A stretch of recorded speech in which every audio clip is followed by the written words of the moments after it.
الرحمن الرحیم الحمد للہ رب العالمین والصلاة والسلام علی سید الرسل وخاتم النبیین وآلہ واصحابہ اجمعین اما بعد۔ گزشتہ سبق میں ہم نے نماز کا دوسرا سبق قرآن مجید کی 4 صورتوں کے ترجمے پر مشتمل پڑھا تھا، سورہ کافرون، سورہ اخلاص، سورہ فلق اور سورہ ناس۔ آج ہم انہی صورتوں سے متعلق رسول اللہ صلی اللہ علیہ وآلہ وسلم کے چند معمولات اور آپ علیہ الصلاۃ والسلام کی کچھ تعلیمات کا تذکرہ کریں گے، تاکہ وہ معمولات اور تعلیمات ہماری زندگی کا حصہ بن جائیں۔ سورہ اخلاص کے بارے میں یہ حدیث مشہور ہے رسول اللہ صلی اللہ علیہ وآلہ وسلم کی کہ قرآن مجید کے 1/3 حصے کے برابر ہے۔ 1/3 حصے کے برابر کس طرح ہے؟ ایک معنی تو اس کے یہ ہے کہ اجر و ثواب کے لحاظ سے 1/3 حصے کے برابر ہے، جبکہ دوسرے معنی یہ بھی بتائے گئے ہیں اور وہ بھی واضح ہیں کہ قرآن مجید کے ایک اہم ترین موضوع جو قرآن مجید کا تیسرا موضوع ہے وہ اللہ سبحانہ و تعالیٰ کی وحدانیت ہے، اس کی توحید ہے۔ تو اس تیسرے موضوع کا خلاصہ ہے سورہ اخلاص، اس لیے اس کو قرآن مجید کا 1/3 حصہ کہا گیا ہے۔ یعنی معنی کے لحاظ سے، اپنے موضوع اور مباحث کے لحاظ سے سورہ اخلاص قرآن مجید کے 1/3 حصے کا خلاصہ اور نچوڑ ہے۔ اسی طرح سورہ کافرون کے بارے میں بھی کچھ احادیث کے اندر یہ ذکر آتا ہے کہ یہ قرآن مجید کا 1/4 حصہ ہے، قرآن مجید کا 1/4 ہے۔ تو اجر و ثواب یا موضوعات کے لحاظ سے ان کا 1/3 یا 1/4 ہونا تو اپنی جگہ پر احادیث میں آتا ہے۔ نبی کریم صلی اللہ علیہ وآلہ وسلم کے ان 2 صورتوں سے متعلق معمولات کیا تھے؟ فجر کی سنتوں میں پہلی رکعت میں نبی علیہ الصلاۃ والسلام سورہ کافرون اور دوسری میں سورہ اخلاص پڑھا کرتے تھے۔ فجر کی دونوں سنتوں میں 2 رکعتوں میں پہلی میں سورہ کافرون اور دوسری میں سورہ اخلاص پڑھتے تھے۔ اسی طرح مغرب کی 2 سنتیں جو فرضوں کے بعد ہوا کرتی ہیں، ان میں بھی نبی علیہ الصلاۃ والسلام کا یہی معمول تھا کہ آپ پہلی رکعت میں سورہ کافرون اور دوسری میں سورہ اخلاص پڑھا کرتے تھے۔ تو یہ معمول ہمیں بھی اپنانا چاہیے، نبی علیہ الصلاۃ والسلام کی سنت ہے، اور آپ کے ہر عمل میں کوئی نہ کوئی حکمت ضرور ہوا کرتی تھی۔ بعض حکمتیں تو ایسی ہیں جو اللہ کے نبی علیہ الصلاۃ والسلام خود بیان کر دیا کرتے تھے، کچھ حکمتیں ایسی ہیں جو اہل علم نے تدبر کر کے غور کر کے بیان کی ہیں، وہ ٹھیک بھی ہو سکتی ہیں اور ضروری نہیں کہ وہ وہی حکمتیں ہوں، اس کے علاوہ مزید بھی ہو سکتی ہیں۔ حافظ ابن قیم رحمہ اللہ نے سیرت کی کتاب زاد المعاد کے اندر جہاں رسول اکرم صلی اللہ علیہ وسلم کا یہ معمول نقل کیا ہے، وہاں یہ بات کہی ہے کہ آپ یہ 2 صورتیں ہر صبح اور ہر شام پڑھتے تھے 2 رکعات کے اندر۔ اس کی حکمت کیا ہو سکتی ہے؟ انہوں نے کہا سورہ کافرون تو اس لیے پڑھتے تھے غالباً تاکہ کافروں سے اور ان کے تمام تر عقائد سے آپ لا تعلقی اور برات کا اظہار کر دیں ہر صبح اور ہر شام۔ آپ اپنے دن کا آغاز اور اپنے دن کی انتہا، یا یہ کہہ لیں اپنی رات کا آغاز اور اپنی رات کی انتہا کافروں سے اور ان کے تمام بت پرستانہ مشرکانہ عقائد سے لا تعلقی اور برات کے ساتھ کرتے تھے۔ قل یا ایھا الکافرون لا اعبد ما تعبدون، اور بالآخر یہ کہ لکم دینکم ولی دین، میرا اور تمہارا راستہ بالکل جدا ہے ایک دوسرے سے، میرا اور تمہارا آپس میں کسی معاملے میں کوئی سمجھوتا نہیں ہو سکتا جب تک کہ اللہ وحدہ لا شریک لہ پر تم لوگ ایمان نہیں لے آتے۔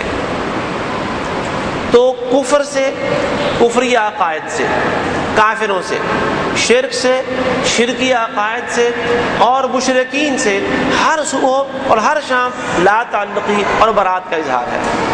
اور یہ اسلام کے عقائد میں سے ایک بنیادی عقیدہ ہے کہ کفر سے اور کفری عقائد سے، کافروں سے لا تعلقی کا، برات کا اظہار کرنا ہے۔ اور نہ صرف معمولی درجے کی برات کا اظہار، بلکہ حضرت ابراہیم علیہ السلام کے قول کے مطابق قرآن مجید میں اللہ نے ذکر کیا کہ کافروں سے دشمنی، بغض اور غصے کا اظہار کرنا ہے، کفر سے، کافروں سے، کفری عقائد سے، شرک سے، مشرکین سے اور شرکی عقائد سے مکمل طور پر برات اور لا تعلقی کا اظہار. اور نبی علیہ الصلوۃ والسلام ہر صبح کرتے تھے، ہر شام کرتے تھے. اسی طرح ہر صبح اور ہر شام نبی علیہ الصلوۃ والسلام اللہ کی وحدانیت کا اعلان کرتے تھے سورہ اخلاص کی صورت میں، قل هو اللہ احد.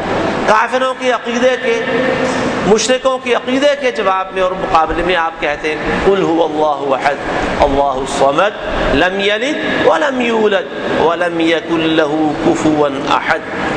اور کسی بھی معاملے میں، ذات میں، صفات میں، بندگی میں کوئی ایک بھی نہیں جو اللہ کی برابری کر سکتا ہو، اللہ کے ساتھ ہمسری کر سکتا ہو.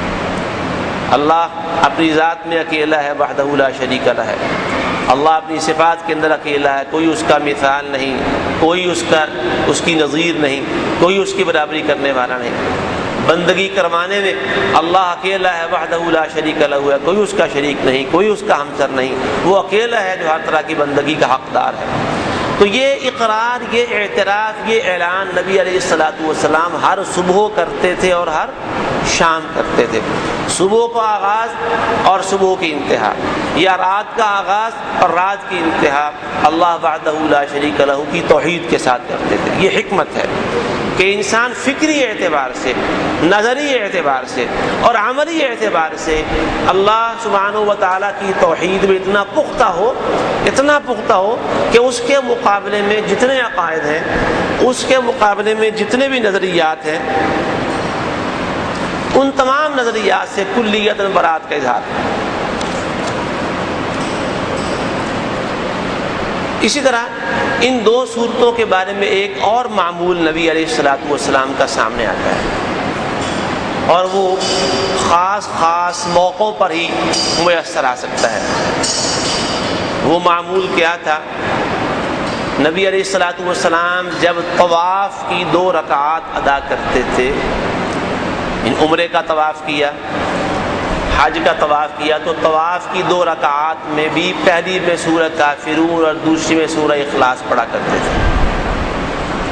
اللہ تعالی ہم سب کو نصیب فرمائے. حج کے لیے جائیں، عمرے کے لیے جائیں. رمضان قریب ہے، رمضان کا عمرہ رسول اللہ صلی اللہ علیہ وآلہ وسلم کے ساتھ حج کرنے کے برابر قرار پاتا ہے. اگر کسی کو رمضان المبارک میں عمرہ کرنا نصیب ہو جائے تو اس کا اجر و ثواب رسول اللہ صلی اللہ علیہ وآلہ وسلم کے ساتھ حج کرنے کے برابر ہے. تو اللہ ہم سب کو نصیب فرما دے. اور اللہ کے لیے کوئی مشکل نہیں، ہم سب کے لیے یہ راستے کھول دے، اللہ کے لیے مشکل نہیں. لہذا آپ دعائیں کرتے رہیں، اللہ راستے کھولنے والا ہے. تو وہاں جا کر اس سنت پر بھی عمل ہو جائے گا. اسی طرح اگر وتر کی 3 اکٹھی رکعات پڑھی جائیں تو ان میں رسول اللہ صلی اللہ علیہ وسلم کا معمول یہ تھا کہ پہلی رکعت میں سورہ اعلیٰ پڑھتے تھے، دوسری میں سورہ کافرون اور تیسری میں سورہ اخلاص پڑھا کرتے تھے. یعنی وتر کی 3 رکعات میں سے آخری 2 رکعات کے اندر سورہ کافرون اور سورہ اخلاص تھی. اور اس میں جیسے میں نے پہلے کہا کہ ایک حکمت تو وہ ہے جو حافظ ابن قیم رحمہ اللہ نے بتا دی، ذکر کر لی. ضروری نہیں کہ وہ ایک وہی حکمت ہو، اس کے علاوہ نہ جانے کتنے فائدے، کتنی بصیرتیں اور کتنی حکمتیں ان کے اندر کار فرما ہوں. لہذا رسول اللہ صلی اللہ علیہ وآلہ وسلم کی سنت کو اپنانا چاہیے. آج سے آپ سب لوگ بھی معمول بنا لیں، مغرب کی نماز پڑھنی ہے تو اس کی 2 سنتوں سے شروع کر دیں. پہلی رکعت میں سورہ کافرون پڑھنی ہے اور دوسری میں سورہ اخلاص پڑھنی ہے، اور اسے بھولنا نہیں، زندگی بھر کا معمول بنا لینا ہے اللہ کی توفیق کے ساتھ. یہ ایک درجہ یا ایک مرحلہ ہو گیا ہمارے سبق کا. اس کے بعد آخری 3 صورتوں کو آپ لے لیں. ہمارے سبق کی 3 صورتیں سورہ اخلاص، سورہ فلق اور سورہ ناس.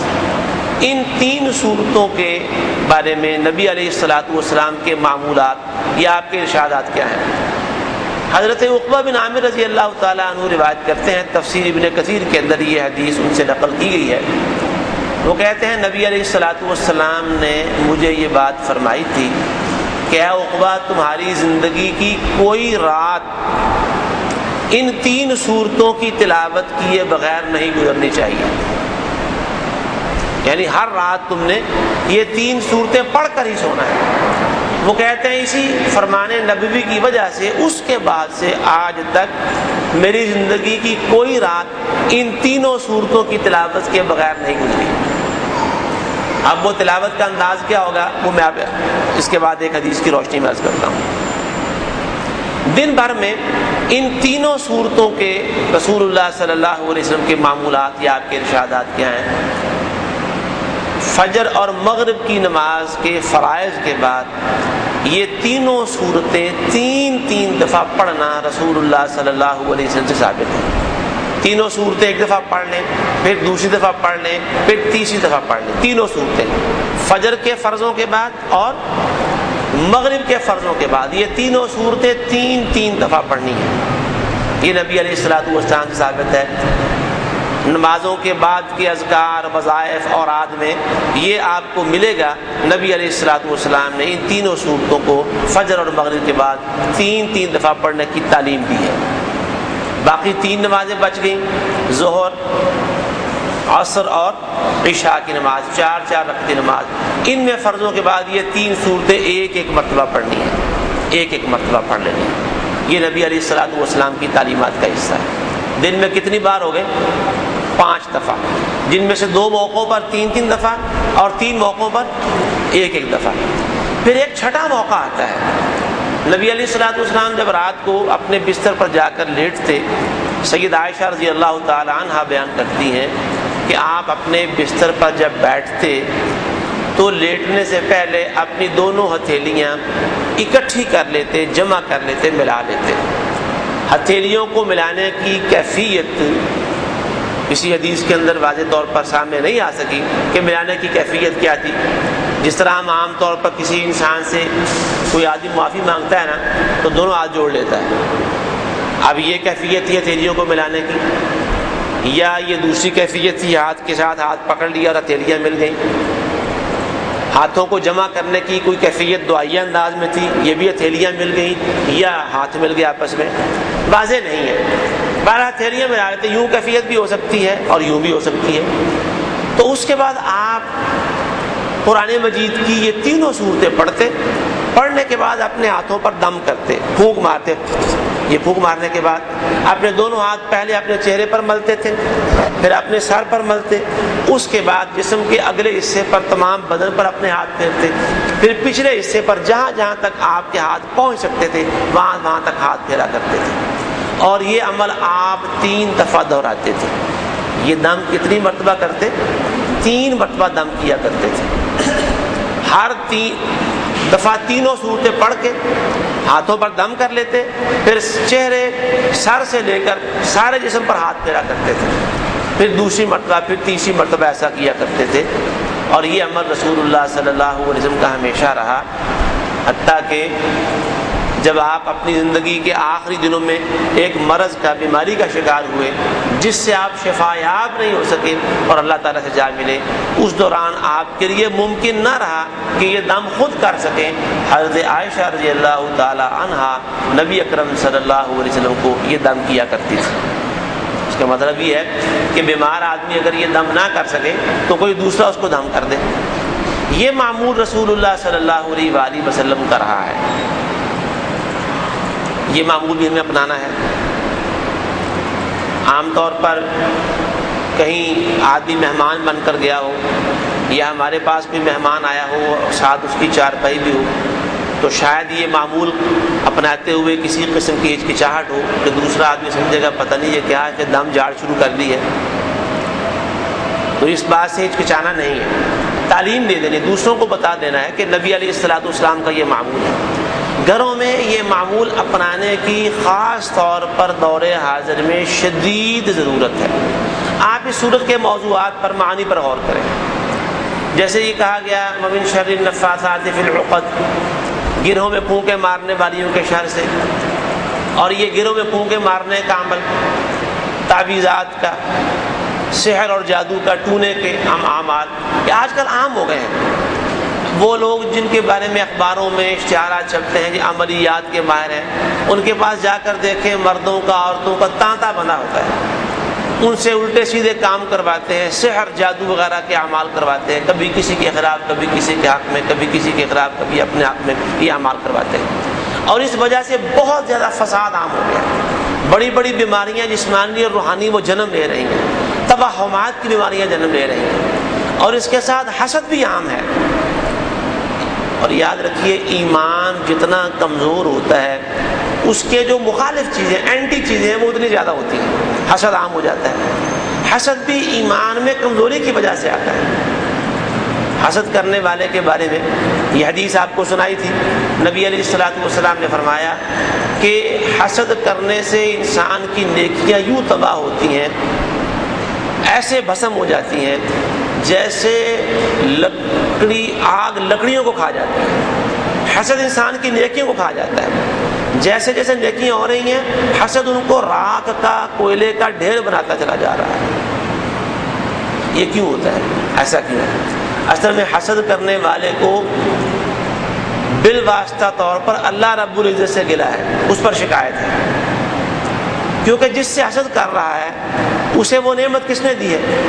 اللہ نے دی ہے۔ اللہ تعالیٰ کوئی کام غلط کرتا ہے؟ اللہ کا کوئی کام حکمت کے خلاف ہو سکتا ہے؟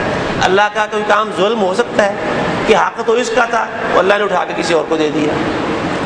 جیسے یہودی بھی حسد کرتے تھے نا رسول اللہ صلی اللہ علیہ وسلم سے، کیوں حسد کرتے تھے؟ کہ یہ نبوت تو ہمارا حق تھا، ہمارے خاندان میں آنی چاہیے تھی، اللہ نے محمد کو کیوں دے دی، بنو اسماعیل میں کیوں چلے گی؟ یہ حسد تھا ان کو۔ گویا وہ یہ سمجھتے تھے کہ اللہ تعالیٰ نے انصاف نہیں کیا، اللہ تعالیٰ نے عدل نہیں کیا، اللہ تعالیٰ نے جو فیصلہ کیا ہے وہ حکمت کے دارائی کے خلاف کیا ہے۔ یہی معاملہ ہر حاسد کا ہوتا ہے، اسے اللہ پر اعتراض ہوتا ہے، اللہ نے یہ نعمت فلاں کو کیوں دی، اسے اولاد کیوں دے دی، بیٹا کیوں دے دیا، گھر گاڑی کیوں دے دی، کاروبار کیوں دے دیا، یہ اسے تو نہیں ملنا چاہیے تھا، مجھے ملتا یا نہ ملتا کم از کم اس کے پاس نہیں ہونا چاہیے تھا۔ لو اب اللہ اس سے پوچھ کے یہ سارے فیصلے کرے گا۔ تو حاسد کو اللہ پر اعتراض ہے، اللہ پر گرا ہے، اللہ کی تقدیر پر ایمان نہیں ہے کہ اللہ نے تقدیر میں جو کچھ لکھ رکھا ہے وہ بالکل ٹھیک ہے، عین ثواب ہے، درست ہے، حق ہے، عدل و انصاف ہے، اسے یہ یقین نہیں ہے۔ اس یقین نہ ہونے کی وجہ سے اس کی نیکیاں ساتھ ساتھ برباد ہو رہی ہیں، اس کی نیکیاں ساتھ ساتھ جو ہیں وہ تباہ ہوتی چلی جا رہی ہیں۔ تو حاسد کے حسد کا بھی ایک شر ہوتا ہے، حاسد کے حسد کا ایک شر ہے جو محسود کی زندگی کو تباہ کر سکتا ہے اگر اللہ کو منظور ہو تو، اللہ کی منظوری کے بغیر نہیں۔ کسی جادو کرنے والے کی جادوگری کسی آدمی کا کام خراب کر سکتی ہے، لیکن کب؟ جب اللہ کی مشیت ہوگی، اللہ کا منظور ہوگا۔ اللہ کی مشیت کے بغیر، اللہ کے اذن کے بغیر، اللہ کی مرضی کے بغیر حسد نقصان نہیں پہنچا سکتا، نظر بد نقصان نہیں پہنچا سکتی، کسی کا جادوگری کا عمل نقصان نہیں پہنچا سکتا۔ کب نقصان ہوگا؟ جب اللہ کو منظور ہوگا۔ اور آج یہ چیزیں عام ہیں، نظر بد عام ہے، حسد عام ہے، جادوگری کے اعمال عام ہو رہے ہیں۔ اچھے اچھے لوگ بظاہر اچھے نظر آتے ہیں، لیکن دیکھا جائے کبھی موقع ملتا ہے تو وہ ایسے ماہرین عملیات کے دربار میں حاضری دیتے ہوئے نظر آتے ہیں۔ تو اس قسم کے شر سے بچنے کے لیے پناہ گاہ صرف ایک ہے، اور وہ اللہ سبحانہ و تعالیٰ کی، جس کو رب الفلق کہا گیا، جو صبح کا رب ہے۔ قل اعوذ برب الفلق من شر ما خلق ومن شر غاسق اذا وقب ومن شر النفاثات في العقد ومن شر حاسد اذا حسد۔ یہ اللہ سبحانہ و تعالیٰ کی طرف سے اس امت کے لیے خاص انعام ہے۔ یہ صورتیں، ایسے امراض، ایسی پریشانیاں جو نادیدہ ہیں، نادیدہ یعنی نظر نہیں آتی، سمجھ میں نہیں آتی۔ معالج کے پاس جاتے ہیں، وہ نبض دیکھتا ہے، تشخیص کرتا ہے، سارے ٹیسٹ کرواتے ہیں، پتہ چلتا ہے کوئی بیماری نہیں، سارا معاملہ ٹھیک ہے، پھر ٹیسٹ کرواتے ہیں کہیں اور سے، پھر پتہ چلتا ہے سب کچھ ٹھیک ہے۔ تو کئی دفعہ ایسا ہوتا ہے کہ وہ ایک نادیدہ ہاتھ اس انسان کو بیمار کرنے میں لگا ہوا ہے، لیکن اس ہاتھ کا اثر بھی کب ہوتا ہے؟ جب اللہ کی منظوری ہوتی ہے۔ لہذا ایسی نادیدہ بیماریوں اور ایسی اندیکھی پریشانیوں سے بچنے کے لیے پناہ گاہ صرف ایک ہے، اور وہ رب الفلق کی پناہ گاہ ہے۔ آپ ذرا الفاظ پہ غور کریں، قل اعوذ برب الفلق، اور اس کے بعد ہے من شر ما خلق، ہر اس چیز کے شر سے جس کو اس نے پیدا کیا ہے۔ جس اللہ نے یہ چیزیں پیدا کی ہیں، کیا وہ چیزیں اللہ تعالیٰ کے کنٹرول سے باہر ہیں؟ اس کائنات کی کوئی ایک چیز بتائیے جو اللہ تعالیٰ کی دسترس سے، اللہ کی قوت سے، اللہ کے کنٹرول سے باہر ہے کوئی چیز؟ قطعاً نہیں ہے۔ تو اگر ان چیزوں میں شر ہے تو کیا اللہ اس شر کو روک نہیں سکتا؟ روک سکتا ہے، اللہ چاہے تو روک سکتا ہے۔ اور اگر ان چیزوں کا شر ہمیں پہنچتا ہے تو اپنی مرضی سے پہنچتا ہے، جی اپنی مرضی سے پہنچتا ہے۔ کس کی مرضی سے؟ اللہ کی مرضی سے۔ اور یہ بھی قرآن بتاتا ہے یہ مخلوقات کے شر جب ہمیں پہنچتے ہیں تو ہمارے اعمال کی برائیوں کی وجہ سے پہنچتے ہیں۔ تمہیں جو بھی مصیبت آتی ہے اللہ قرآن میں فرماتا ہے وہ تمہارے ہاتھوں کی کمائی کی وجہ سے آتی ہے۔ اللہ تعالیٰ رحیم ہے، رحمان ہے، بندوں کے بہت سارے گناہوں سے، خطاؤں سے درگزر کر لیتا ہے، کچھ غلطیوں کی سزا دیتا ہے تمہیں۔ گویا جتنی مصیبتیں ہیں اللہ چاہے تو عام جسمانی بیماری کی صورت میں سزا دے دے، اللہ چاہے تو مال میں کمی کر دے، نقصان پہنچا دے، اللہ چاہے تو کوئی عزیز انسان کا وہ اس سے جدا کر دے، اللہ چاہے تو کسی حاسد کے حسد کا شکار بنا دے، اللہ چاہے تو کسی جادوگر کی جادوگری کا شکار کر دے۔ سزا دینی ہے نا، اس نے کسی طریقے سے دے سکتا ہے، کسی انسان کو مسلط کر دے اس کے اوپر، اللہ چاہے تو جابر حکمران مسلط کر دے، اللہ جس طرح چاہے سزا دے سکتا ہے، اللہ چاہے تو بچوں کو نافرمان بنا دے، اللہ چاہے تو ماں باپ کے دل میں بچوں کے لیے کوئی ایسی چیز پیدا کر دے کہ بچوں پر وہ ظلم کرنا شروع کر دے۔ اللہ جس طرح چاہے سزا دے سکتا ہے، اوپر سے سزا دے سکتا ہے، ماتحتوں سے سزا دے سکتا ہے، انسان کے جسم کے اندر سے بیماریاں پیدا کر سکتا ہے۔ تو انسان کو جتنی تکلیفیں آتی ہیں وہ انسان کے اعمال کی وجہ سے آتی ہیں، اللہ کے حکم کے ساتھ آتی ہیں۔ تو ان سب تکلیفوں سے، بیماریوں کی صورت میں ہو، انسانوں کی صورت میں ہو، جادوگری کی صورت میں ہو، کسی حاسد کے حسد کی صورت میں ہو، ان سب سے بچاؤ کے لیے پناہ گاہ صرف ایک ہے، اور وہ رب الفلق کی پناہ گاہ ہے۔ یہ تو وہ بیماریاں ہیں جو انسان کو جسمانی طور پر، دنیاوی طور پر آتی ہیں، اور کچھ فتنے ہیں جو دینی فتنے ہوتے ہیں، دین کی صورت میں آتے ہیں، انسان کا دین تباہ کرتے ہیں، انسان کے اعمال ضائع کرتے ہیں، انسان کو اللہ کے راستے سے ہٹا دینے والے فتنے ہیں، کفر و شرک کے فتنے، ضلالت و گمراہی کے فتنے ہیں، جہالت کے فتنے۔ ان فتنوں سے بچنے کے لیے بھی پناہ گاہ صرف ایک ہے، اور وہ کس کی پناہ گاہ ہے؟ رب الناس، ملک الناس، الہ الناس کی پناہ گاہ ہے۔ شیطان جس طرح وسوسوں کے ذریعے، شیطان جس طرح برے خیالات کے ذریعے، شیطان جس طرح انسان کے دلوں کے اندر گھس کر اور برے برے خیالات پیدا کر کے اسے گمراہ کرتا ہے، ان سے بچاؤ کے لیے بھی ایک ہی صورت ہے، انسان نہیں بچ سکتا۔ اب آپ دیکھ لیں قرآن مجید پڑھنے سے پہلے اللہ کا حکم ہے کہ قرآن مجید پڑھنے سے اللہ کی پناہ حاصل کر لو شیطان مت۔ سبحانہ و تعالیٰ کی دنیا کی بیماریاں، دنیا کے فتنے، انسانوں کی طرف سے پیش آنے والی تکلیفیں جو ظاہر میں انسان کو نظر آ رہی ہوں، یا نادیدہ ہاتھ انسان کو کسی قسم کی تکلیف پہنچا رہا، ان سے بچنے کے لیے رب الفلق کی پناہ ہے۔ دین میں جو فتنے آتے ہیں، جو روحانی امراض انسان کا پیچھا کرتے ہیں، انسان کو دین سے دور ہٹانے کے لیے جو کاوشیں ہوتی ہیں، نظر نہیں آتی، خیالات کے ذریعے انسان کو بہکایا جاتا ہے، شیطان انسان کے دلوں میں وسوسے پیدا کرتا ہے، ان سے بچنے کے لیے بھی پناہ گاہ صرف ایک ہے۔ وہ کس کی پناہ گاہ ہے؟ رب الناس، ملک الناس، الہ الناس کی پناہ گاہ ہے۔ ان تمام فتنوں سے بچنے کے لیے تو یہ صورتیں، تینوں صورتیں، نمازوں کے بعد ان کا ورد، تین اور ایک اتفاق، رات کو سوتے وقت ان کا دم اپنے آپ کو کر کے سونا، انسان کو اس طرح کی جتنی صورتیں ہیں تکلیفوں کی، پریشانیوں کی، فتنوں کی، دینی، دنیاوی، روحانی، جسمانی، ان سب سے بچنے کے لیے یہ صورتیں انسان کو اللہ کی پناہ گاہ میں لے جاتی ہیں۔ اور اللہ کی پناہ میں انسان جب چلا جاتا ہے، آپ دنیا میں دیکھیں جو ملک دنیا کے اندر مضبوط جانے جاتے ہیں، جن کی حکومتیں طاقتور کہلاتی ہیں، بہت سارے ملکوں کے مجرم اپنے ملکوں سے بھاگ کر وہاں جا کر پناہ لے لیتے ہیں، اور پھر حکومتیں ان کی پناہ کو توڑ نہیں سکتی. مثال کے طور پر آپ دیکھ رہے ہیں ہمارے ہاں جن لوگوں کو اخباروں میں اشتہارات کے ذریعے مجرم قرار دیا گیا، کئی لوگ ایسے ہیں جو دوسرے ملکوں میں بھاگ کر پناہ لے لیتے ہیں.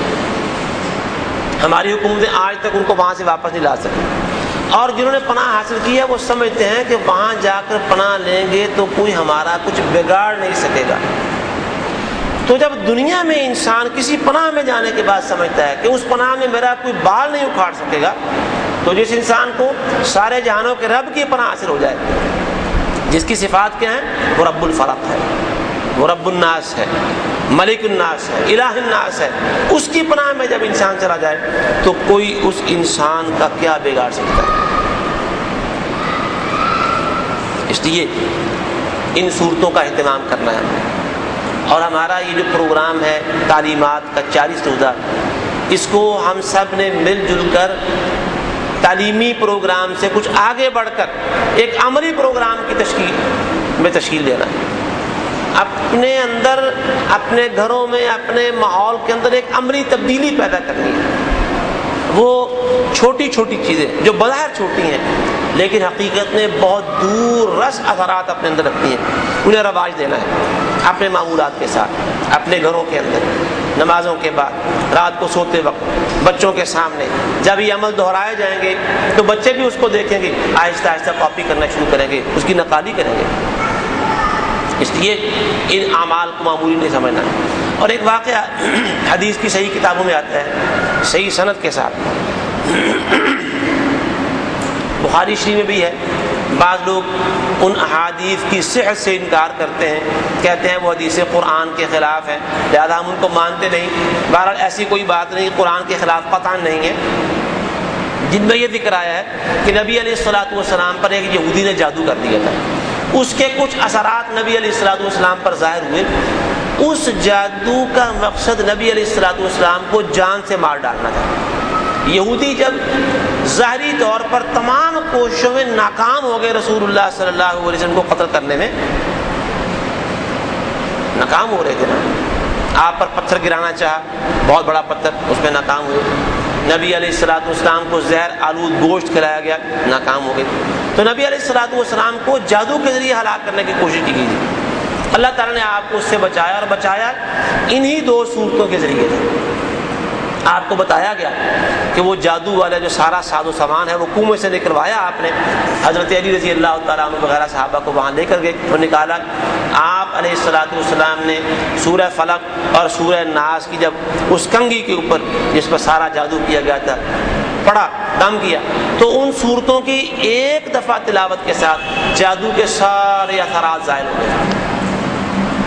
اس سے یہ بھی معلوم ہوتا ہے کہ یہ دو صورتیں رسول اللہ کے معمول سے، کہ یہ دو صورتیں جادو کا بہترین علاج ہیں. بلکہ اس کے علاوہ نبی علیہ الصلوۃ والسلام نے فرمایا کہ جادو کے، سحر کے علاج کے لیے جو مرتبہ و مقام، جو تاثیر ان دو صورتوں کو حاصل ہے، قرآن مجید کے اندر اس کے مقابلے کی اور کوئی صورت نہیں ہے. حتیٰ کہ تورات و انجیل کے اندر بھی ان صورتوں کے مقابلے کی اور کوئی چیز نہیں ہے. تو اگر کسی کو یہ پتہ چل جائے کہ مجھ پر سحر کیا گیا ہے، جادوگری سے حملہ کیا گیا ہے، میرے معاملات کو جادو کے ذریعے خراب کیا گیا ہے. بہت سارے لوگ محسوس کرتے ہیں کہ کاروبار ایسے جیسے اچانک کسی نے تالے ہی لگا دیے، جو قدم بھی اٹھاتے ہیں وہ ناکامی کی طرف جاتا ہے. کچھ لوگ کہتے ہیں جی بچوں کے رشتوں کے سلسلے میں بڑی پریشانی آتی ہے، ہر اٹھانے والا قدم ناکامی کی طرف لے کے جا رہا ہے اور دن بدن پریشانی بڑھتی چلی جا رہی ہے. اور کوئی کچھ کہتا ہے کہ کچھ کہ بیماری ایسی ہے سمے میں کچھ نہیں آتا، ایک دم تن بدن میں آگ لگ جاتی ہے. ڈاکٹر کے پاس جاتے ہیں، وہ بلڈ پریشر چیک کرتا ہے، وہ دوسرے سارے ٹیسٹ کرتا ہے، سارا کچھ ٹھیک ہوتا ہے، لیکن جسم ہے جیسے آگ کے اندر ڈالا گیا ہے، شعلے بلند ہو رہے ہیں دماغ سے. اس سے معلوم ہوتا ہے اللہ عالم کیا معاملہ ہوتا ہے. لیکن اگر کسی کو یہ احساس ہو جائے، یہ شک پڑ جائے کہ مجھے ایسا معاملہ ہے، اور اگر شک نہ بھی پڑے، کوئی تندرست ہے، توانا ہے، رسول اللہ صلی اللہ علیہ وآلہ وسلم کی بتائی ان تعلیمات کو اپنا معمول بنا لینا چاہیے. تو کیا یہ امید کی جا سکتی ہے کہ اللہ کے فضل و کرم کے ساتھ آج کے بعد، اس نشست کے بعد جو نمازیں بھی آئیں گی اور جو رات بھی آئے گی، ان صورتوں کے معمولات ہمارے صبح و شام میں شامل ہو جائیں گے؟ جو بچے ہیں سمجھدار، ان کو صورتیں یاد ہے، وہ بھی اس کو اپنائیں گے. اور جو ابھی صورتیں یاد نہیں کر پائے، چھوٹے بچے ہیں، جب بڑوں کو گھر میں ان معمولات سے گزرتے ہوئے روزمرہ میں دیکھیں گے انشاءاللہ وہ بھی اس کو اپنا لیں گے. تو ایسی تمام بیماریاں، نادیدہ اندیکھے ہوئے امراض، اندیکھی ہوئی پریشانیاں، بے چینی، بے قراری اور معاملات کا مسلسل ناکامی کی طرف بڑھتے رہنا، ان کا یہ الحمدللہ یہ صورتیں، یہ شافی علاج ہے. آپ کو کسی انسان کے پاس جانے کی ضرورت نہیں. اگر معاملہ زیادہ سنگین نظر آئے تو اللہ سبحانہ و تعالیٰ کے آگے عجز و نیاز کا، انکسار کا ایک سجدہ جس میں انسان اللہ کے آگے گڑ گڑائے، اللہ سے اپنے گناہوں کی سچے دل سے معافی مانگے، اللہ کے سامنے اپنے آنسوں کی نہریں بہانے کی کوشش کرے، اللہ مہربان ہو جائے گا. جب اللہ کی پناہ انسان کو حاصل ہو جائے تو پھر وہاں کسی قسم کا داؤ کسی کا چل نہیں سکتا، نہ کسی شیطان کا نہ کسی انسان کا. اس لیے یہ صورتیں ہو گئی، ان کے معمولات آپ کے سامنے آ گئے. اور اصل میں ایک اور بڑا اہم پہلو ہے یہاں، جب یہ بات ظاہر ہو جاتی ہے، یقین کی شکل اختیار کر جاتی ہے کہ ہمارے معاملات پر کسی ایسے عمل کا اثر ہے، جادو وغیرہ کا، کسی سحر کا اثر ہے، تو پھر شیطان ہمیں ایک اور طریقے سے الجھاتا ہے کہ یہ پتہ کرواؤ کہ یہ کیا کس نے ہے. یہ اکثر ایسا ہو جاتا ہے کہ ایسا ہے کون ہے ہمارا بیری، کون ہے ہمارا دشمن. اور پھر جلتی پر تیل کا کام دیتی ہے ایسے ماہرین عملیات کی باتیں. یہ ہے کوئی اپنا بہت قریبی آپ کا، کوئی سجن نہیں ہے آپ کا، انسان اپنے قریبی حلقہ احباب دوستوں بہن بھائیوں کے اندر نظر ڈالتا ہے، ہر ایک کو شک کی نگاہ سے دیکھتا ہے، کہیں میرا فلاں بھائی نہ ہو، میری فلاں بہن نہ ہو، میرا فلاں دوست نہ ہو، فلاں عزیز نہ ہو. انسان لوگوں سے ملتے ہوئے ڈرتا ہے، کمزور خیالات کا شکار ہے، توہمات کا شکار ہے کہ ابھی کوئی مجھے مزید پانی میں گھول کر کھلا پلا نہ دے، کہیں کھانے میں کچھ نہ ملا دے. تو عجیب قسم کا ایک انسان کے دل میں خوف، ایک وہم پیدا ہو جاتا ہے، اور وہ یہ ماہرین عملیات کرتے ہیں. ہمیں انسانوں کے کرنے سے بڑھ کر اللہ کی ذات پہ بھروسہ ہونا چاہیے. جب انسان کو اللہ اپنی پناہ میں لے لے گا، بھائی ہو، بہن ہو، دوست ہو، ہمسایہ ہو، ملازم ہو، بڑا ہو، چھوٹا ہو، کسی کے کرنے سے ہمارا کچھ بگڑ نہیں سکتا جب اللہ سبحانہ و تعالیٰ اپنی پناہ میں لے لے. بلکہ حافظ ابن قیم رحمہ اللہ نے ایک بڑا زبردست مشورہ دیا ہے کہ جب کسی کے بارے میں یہ پتہ چل جائے کہ وہ حسد کرتا ہے مجھ سے، تو اگر اس کے حسد کی آگ بجھانی ہے تو پھر اس سے نفرت نہیں کرنی، اس سے نفرت کرنے کے بجائے اس سے محبت کرنا شروع کر دیں.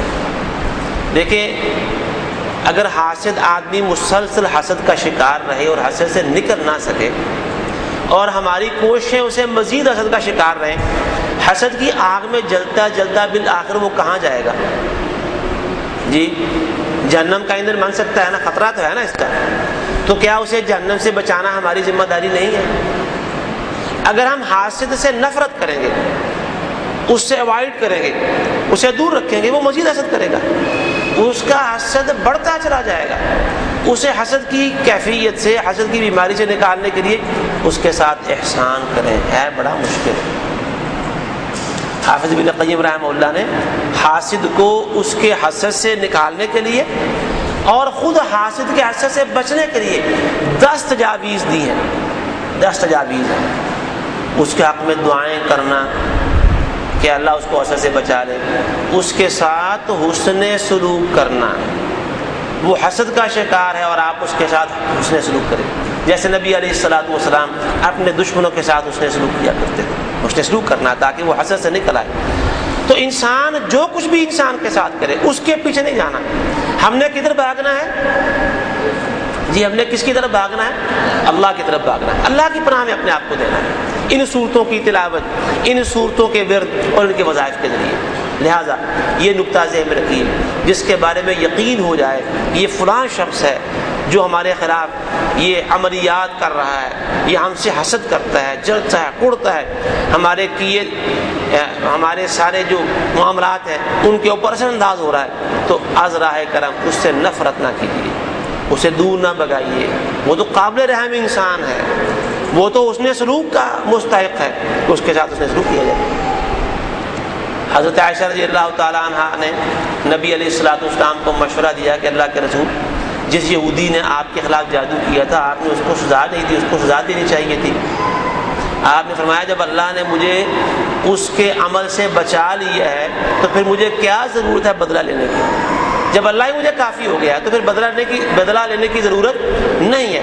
اور یہ آپ یقین کر لیں کہ ان صورتوں کے اندر یہ تاثیر ہے کہ انسان اللہ کی پناہ میں چلا جاتا ہے اور اللہ تعالیٰ انسان کو کافی ہو جاتا ہے ہر شر سے، ہر بیماری سے، ہر تکلیف سے، ہر فتنے اور ہر پریشانی سے۔ اب یہ ان صورتوں کے معمولات سے آگے بڑھ کر مزید کچھ تجاویز ہیں جو ہماری زندگی کو مزید محفوظ کر سکتی ہیں دینی اور دنیاوی لحاظ سے، مزید حفاظت، شیطان سے بچاؤ کے لیے۔ قرآن مجید کی تلاوت سے پہلے اللہ نے تعوذ کا حکم دیا ہے کہ فَإِذَا قَرَأْتَ الْقُرْآنَ فَاسْتَعِذْ بِاللَّهِ، جب تم قرآن مجید کی تلاوت شروع کرو تو شیطان مردود سے بچنے کے لیے اللہ کی پناہ میں چلے جاؤ، اللہ کی پناہ حاصل کر لو۔ اسے دور حاضر کی لغت میں آپ کہہ سکتے ہیں کہ سیفٹی فرسٹ، اپنا تحفظ اپنا بچاؤ۔ جو لوگ بڑی بڑی مشینوں پر کام کرتے ہیں، بڑی بڑی فیکٹریاں ہیں، وہاں بڑے بڑے ہیوی کام ہو رہے ہوتے ہیں، تو وہاں اکثر ملازمین کو ہدایات دینے کے لیے ایک بہت بڑی تختی کے اوپر یہ لکھ دیا جاتا ہے کہ سیفٹی فرسٹ، لباس اس طرح کا پہننا ہے کہ نقصان نہ ہو جائے، کام اس طریقے سے اس ڈھب سے کرنا ہے کہ انسان کسی حادثے کا شکار ہونے سے بچ جائے۔ یہ تعلیم دی جاتی ہے باقاعدہ۔ تو قرآن مجید کی تلاوت کے حوالے سے اور اپنی زندگی کو دینی زندگی بنانے کے حوالے سے سیفٹی فرسٹ ہے۔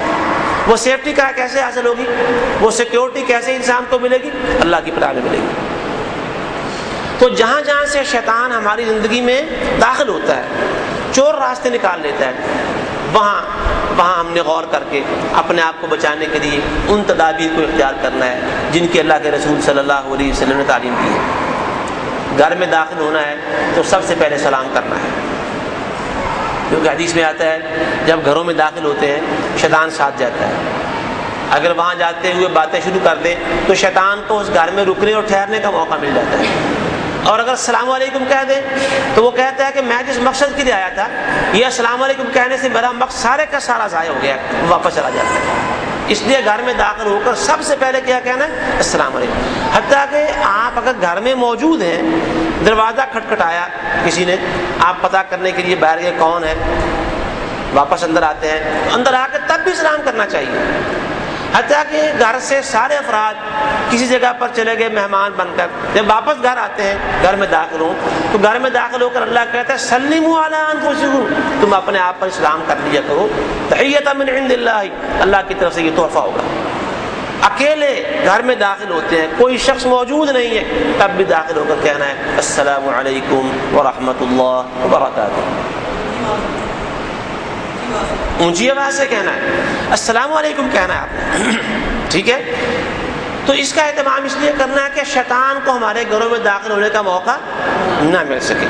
پھر جب کھانا کھاتے وقت بھی بسم اللہ پڑھنی ہے۔ رسول اللہ صلی اللہ علیہ وسلم نے فرمایا اگر کھانا بسم اللہ کے بغیر شروع کر دیا جائے تو اس میں شیطان بھی شامل ہو جاتا ہے۔ ایک دفعہ نبی علیہ الصلوۃ والسلام کے سامنے کھانے کا برتن لا کر رکھا گیا، صحابہ موجود تھے، ایک چھوٹی بچی بھاگتے ہوئے آئی، اس نے کھانے میں ہاتھ ڈالنا چاہا، نبی علیہ الصلوۃ والسلام نے اس کا ہاتھ پکڑ لیا، فرمایا شیطان اس کو بھگا کر لایا تھا، میں نے دیکھ لیا کہ یہ بسم اللہ کے بغیر کھانا شروع کر دے۔ تو آپ نے فرمایا جب بسم اللہ کے ساتھ کھانا شروع کیا جائے گا شیطان کو مایوسی ہوگی کہ مجھے نہ تو رہنے کے لیے جگہ ملی گھر میں اور نہ کھانے کے لیے کوئی چیز میسر آئی، آج تو بھوک پر اور باہر کسی اور جگہ پر گزارا کرنا پڑے گا۔ تو کھانے کے سلسلے میں بچے عام طور پر بھول جاتے ہیں، یہ بڑوں کی ذمہ داری ہے کہ بچوں کو کھانا کھاتے وقت بسم اللہ کی تلقین کریں۔ جب بھی بچے کھانا کھانے لگے بلند آواز سے ان کو بسم اللہ کی تلقین کر دیں۔ کھانا مکمل ہو جائے کھانا کھانے کی دعائیں بچوں کو سکھائیں، بلند آواز سے پڑھیں یاد کر کے اگر یاد نہیں ہے، تاکہ بچوں کو بھی یاد ہو جائے۔ تو یہ کھانا کھاتے وقت بسم اللہ پڑھنے سے بھی اور گھر میں داخل ہوتے ہوئے السلام علیکم ورحمۃ اللہ کہنے سے انسان شیطان کے داخلے سے، شیطان کے اثرات سے، شیطان کی تاثیر سے انسان بچ جاتا ہے، محفوظ ہو جاتا ہے۔ پھر ایک تیسری بات، بیت الخلاء میں جانے کے لیے رسول اللہ صلی اللہ علیہ وسلم نے جس دعا کی تلقین فرمائی، اس سے بھی اندازہ ہوتا ہے کہ یہ ایسا موقع ہے جہاں شیطانی اثرات انسان پر غالب آ سکتے ہیں۔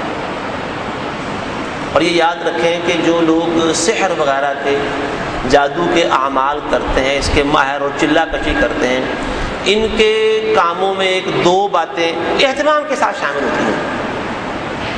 ایک تو وہ سارے ایسے اعمال اندھیرے میں کرتے ہیں، رات کے اندھیرے میں، اور دوسرا ان میں سے بہت موقع ایسے ہوتے ہیں وہ برہنہ ہو کے ایسے کام کرتے ہیں، ننگے ہو کر۔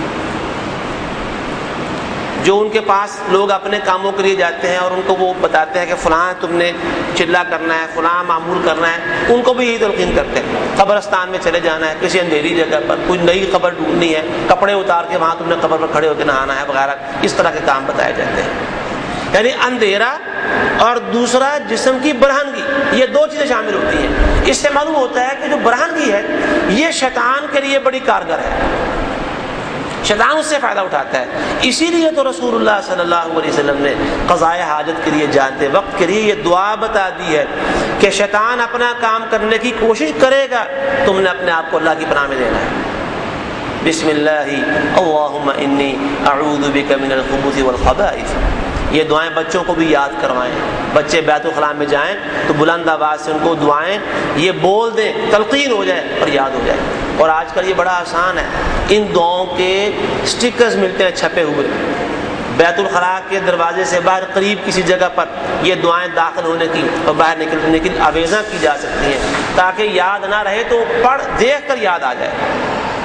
یہ تین باتیں میں نے ان صورتوں کے معمولات سے الگ بتائی ہیں، ان کا تعلق بھی اسی حوالے سے ہے کہ ہماری دینی اور دنیاوی زندگی دونوں اعتبار سے ہم سیکیور ہو جائیں، محفوظ ہو جائیں، اللہ کی پناہ میں چلے جائیں۔ اور حقیقت یہی ہے، ان بظاہر چھوٹی چھوٹی باتوں کو چھوڑ کر آج ہم اس کا خمیازہ بہت بری طرح بھگت رہے ہیں، اور بڑے بڑے لوگ بھگت رہے ہیں۔ آپ دیکھ لیں، بڑے بڑے لوگ اچانک بڑے بڑے زوال اور تباہی کا شکار ہو جاتے ہیں۔ کئی لوگوں کے بارے میں ان کے مرنے کے بعد انکشاف ہوتا ہے کہ اس کے خلاف بڑا سخت قسم کا جادو کیا گیا تھا، اور ہاں ایسا ہو رہا ہے۔ اور یہ جو عملیات والے ہیں یہ لوگوں کو ڈراتے بھی بڑا ہیں۔ میں ایک چھوٹا سا واقعات ویسے بہت سارے ذاتی تجربات ان صورتوں پر تلقین اور تاکید کے حوالے سے پیش آئے۔ ایک حافظ صاحب ہمارے پاس پڑھنے کے لیے آئے، مسجد کے امام تھے۔ کہنے لگے کہ میں جب نماز پڑھاتا ہوں تو اکثر اللہ اکبر پر میری زبان بند ہو جاتی ہے، اللہ اکبر زبان سے ادا نہیں ہوتا۔ تو مسجد میں کچھ لوگ شرارتی بھی ہیں، وہ مجھے مسجد سے نکالنا چاہتے ہیں، دھمکاتے بھی تھے، کہتے تھے تمہیں دیکھ لیں گے، ایسا کریں گے ویسا کریں گے۔ میں نے ان کو مختلف معالج بتایا کہ ان کے پاس جائیں، نفسیات کے، اعصاب کے ماہر وغیرہ وغیرہ۔ انہوں نے کہا سارے کام کر کے دیکھ لیے۔ الحمدللہ انہوں نے یہ تینوں صورتیں قرآن مجید کی جو رسول اللہ صلی اللہ علیہ وآلہ وسلم کا معمول ہے پڑھنے کا، میں نے آپ کو بتایا، اس پر عمل کرنا شروع کر دیا ہے۔ تو 3 ماہ کے بعد میرے ساتھ ان کی ملاقات ہوئی۔ میں نے پوچھا جی وہ معاملہ کیسا ہے؟ کہنے لگے جی 50% مسئلہ حل ہو گیا ہے۔ مزید کچھ عرصے کے بعد ملاقات ہوئی، کہنے لگے وہ صورتیں میں مسلسل پڑھ رہا ہوں، چھوڑی نہیں ہے الحمدللہ، اور میں اب بالکل 100% ٹھیک ہو گیا ہوں۔ تو غالباً کوئی شیطانی اثرات ہو گئے، صورتوں کے پڑھنے سے ٹھیک ہو گئے۔ اسی طرح ایک اور صاحب بہت ڈرے اور سہمے ہوئے میرے پاس آئے۔ کسی دوست نے کہا کہ کسی ایک عامل کے شکنجے میں ہے، وہ ڈراتا ہے۔ اس نے کہا کہ جناب آپ بہت خوش نصیب ہیں، جلدی میرے پاس پہنچ گئے ہیں، اگر ایک آدھ رات اور آپ نہ آتے تو پتہ نہیں آپ کا کیا نقصان ہو جاتا ہے۔ اب ظاہر ہے ان کا کاروبار ہی لوگوں کو خوف زدہ کرنے سے چلتا ہے۔ الحمدللہ میں نے ان کا یقین اور اعتماد بڑھایا اور ان کو یہ صورتیں پڑھنے کے لیے بتائیں، یہی صورتیں جو کچھ میں نے آپ سے باتیں کی، یہی بسم اللہ، سلام کا اہتمام، قضائے حاجت کی دعائیں، اور اسی طرح صبح و شام کے یہ معمولات سارے کے سارے یہ پڑھنے کے لیے کہے۔ اور میں نے کہا کہ آپ نے اب کسی عامل کے پاس نہیں جانا، بس یہی کام کرنا، نمازوں کی پابندی کریں، حلال کھائیں، حرام سے بچیں وغیرہ۔ الحمدللہ 100% سارے معاملات حل ہو گئے تھے، 1% بھی کوئی تکلیف، کوئی شکایت کی بیماری باقی نہیں رہی۔ اور اس طرح کے 10-20 واقعات میں آپ کو سنا سکتا ہوں۔ تو میں یہ واقعات آپ کو کیوں سنا رہا ہوں؟ آپ کا اعتماد، حوصلہ، یقین بلند کرنے کے لیے۔ اور ان 3 صورتوں کا ایک کمال یہ ہے کہ ان کے پڑھنے سے آدمی آہستہ آہستہ توہمات کا شکار ہونے سے بچ جاتا ہے. اس کا ایمان، اس کا توکل اللہ کی ذات پہ یقین اتنا بلند ہوتا ہے کہ وہ چھوٹی موٹی باتیں، توہمات اسے ڈرا نہیں سکتے. ان صورتوں کی خوبی اور کمال یہ ہے کہ ان سے ایمان مضبوط ہوتا ہے اور انسان کا عقیدہ توحید وہ نکھر جاتا ہے، کیونکہ اللہ کے سوا کوئی نہیں جو انسان کو نقصانوں سے بچا سکتا ہو، اور اللہ ہی کے حکم سے نقصان ہوتے ہیں. اللہ کا حکم نہ ہو تو کوئی نقصان کر نہیں سکتا. یہ صورتیں انسان کے ایمان میں مضبوطی پیدا کرتی ہیں، یہ صورتیں انسان کے یقین اور اللہ پر اعتماد توکل میں مضبوطی پیدا کرتی ہیں، اور پھر ان کے پڑھنے کے اپنے اثرات ہیں، معمولات کے اپنے اثرات ہیں.